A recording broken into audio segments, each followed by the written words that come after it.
दिल्ली के राम मनोहर लोहिया अस्पताल के डॉक्टर महामृत्युंजय जाप के मरीजों पर होने वाले असर की जांच कर रहे हैं। जिन लोगों पर यह रिसर्च किया जा रहा है वो सभी ब्रेन इंजरी यानी मस्तिष्क की चोट के मरीज हैं। ये स्टडी 40 लोगों पर इस समय की जा रही है। इन 40 लोगों को 20-20 के 2 समूहों में बांटा गया है। इसमें से एक समूह को महामृत्युंजय मंत्र सुनाया गया, जबकि दूसरे समूह को यह मंत्र नहीं सुनाया गया। जिन मरीजों के लिए महामृत्युंजय मंत्र का जाप किया गया उनमें से कई मरीज कोमा में थे।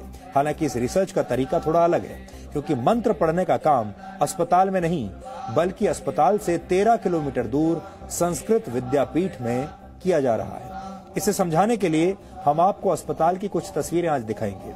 ये उन मरीजों की तस्वीरें हैं जिन पर राम मनोहर लोहिया अस्पताल में रिसर्च की जा रही है। सही तरीके से मंत्रों का पाठ करने के लिए इस अस्पताल के डॉक्टरों ने दिल्ली के संस्कृत विद्यापीठ से संपर्क किया। इसके बाद वहां के पंडितों ने मरीजों को उनके परिवार वालों की मौजूदगी में महामृत्युंजय मंत्र का संकल्प करवाया।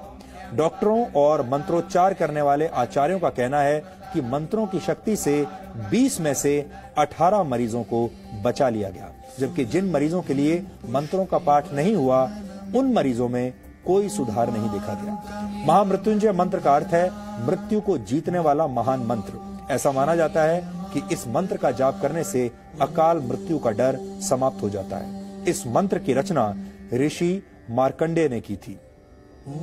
इस मंत्र का मतलब है कि हम भगवान शिव की पूजा करते हैं, जिनके 3 नेत्र हैं, जो हर श्वास में जीवन शक्ति का संचार करते हैं और पूरे जगत का पालन पोषण करते हैं। इसे त्र्यंबकम मंत्र, रुद्र मंत्र और मृत संजीवनी मंत्र भी कहा जाता है। ऋग्वेद के 7वें अध्याय, यजुर्वेद के 3रे अध्याय और अथर्ववेद के 14वें छंद में इस मंत्र के बारे में बताया गया है। ऋषियों ने महामृत्युंजय मंत्र को वेदों का हृदय भी कहा है। कुछ समय पहले एम्स ने भी गायत्री मंत्र के वैज्ञानिक महत्व को मरीजों के MRI टेस्ट में हुए बदलावों से साबित किया था, लेकिन इन दोनों रिसर्च में काफी फर्क है। एम्स में मरीजों ने खुद गायत्री मंत्र का जाप किया था, लेकिन महामृत्युंजय पाठ संस्कृत विद्यापीठ में आचार्यों द्वारा किया जा रहा है और मरीज वहां से कई किलोमीटर दूर अस्पताल के ICU में भर्ती हैं। इस रिसर्च के जरिए ये समझने की कोशिश की जा रही है कि वेदों और धर्म ग्रंथों में किसी दूसरे के लिए प्रार्थना करने के असर का जो महत्व बताया गया है, क्या उसका कोई वैज्ञानिक आधार है भी या नहीं। भारत सरकार की सबसे बड़ी मेडिकल रिसर्च संस्था Indian council for medical research ने इस स्टडी को फंड किया है। ये स्टडी 3 वर्ष के लिए की जा रही है, जिसमें से 1.5 साल का समय पूरा हो चुका है।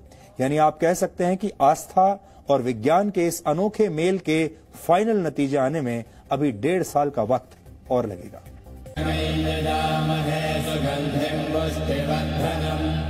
स्वर विज्ञान के हिसाब से माना जाता है कि महामृत्युंजय मंत्र के अक्षरों का स्वर के साथ उच्चारण किया जाए तो शरीर में वाइब्रेशन होता है। ये वाइब्रेशन दिमाग की नसों को सक्रिय करने में मदद करता है।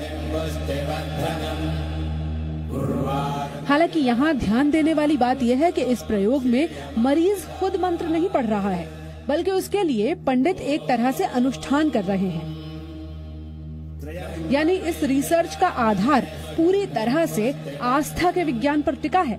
दुनिया भर में ये अपनी तरह की पहली रिसर्च कही जा सकती है। इसीलिए इस रिसर्च के तरीकों को लेकर जितने सवाल हैं, उतना ही इंतजार रिसर्च के फाइनल नतीजों का किया जा रहा है। मेडिकल साइंस की भाषा का एक बड़ा प्रचलित शब्द है जिसे कहते हैं प्लेसिबो इफेक्ट। यानी अगर आप ये मान लें कि कोई दवा आपकी किसी बीमारी को ठीक कर सकती है, तो कई बार वो दवा सच में आपके काम आ जाती है और वो काम कर जाती है, जबकि असल में आपको दवा नहीं सिर्फ मीठी गोलियां खिलाई जा रही होती है। ये सब होता है उस इलाज के प्रति आपकी आस्था और विश्वास के जरिए। इस आस्था से आप में ऐसे शारीरिक और मानसिक बदलाव होते हैं कि आप अपने आप ठीक हो जाते हैं। इसे ही प्लेसिबो इफेक्ट कहा जाता है। विज्ञान जिसे प्लेसिबो कहता है उसे आप आस्था या विश्वास कह सकते हैं। कई बार आपने देखा होगा जब बहुत सारे लोग ऐसे होते हैं जिन्हें ये लगता है कि वो बहुत बीमार हैं, उनके अंदर बहुत बड़ी कोई बड़ी बीमारी आ गई है, वो डॉक्टर के पास जाते हैं। डॉक्टर जानते हैं कि उन्हें कोई ऐसी बीमारी नहीं है और डॉक्टर उन्हें या तो कोई विटामिन की गोली दे देते हैं या कोई मीठी गोली खाने के लिए दे देते हैं, ये कहकर कि इससे आप ठीक हो जाएंगे, और मरीज को गोली खाने के बाद सच में ऐसा लगने लगता है कि वो ठीक हो गया है। आपने अक्सर ये भी देखा होगा कि डॉक्टर बीमार मरीज के घर वालों को ये सलाह देते हैं कि आप प्रार्थना कीजिए, मरीज के अच्छे स्वास्थ्य के लिए दुआएं कीजिए। दुआओं में असर होता है, ये आपका विश्वास हो सकता है, लेकिन अगर इस शोध के नतीजे सकारात्मक हुए तो हम ये भी कह सकेंगे कि दुआओं में सिर्फ असर ही नहीं, विज्ञान भी होता है। हालांकि ये विवाद बहुत पुराना है।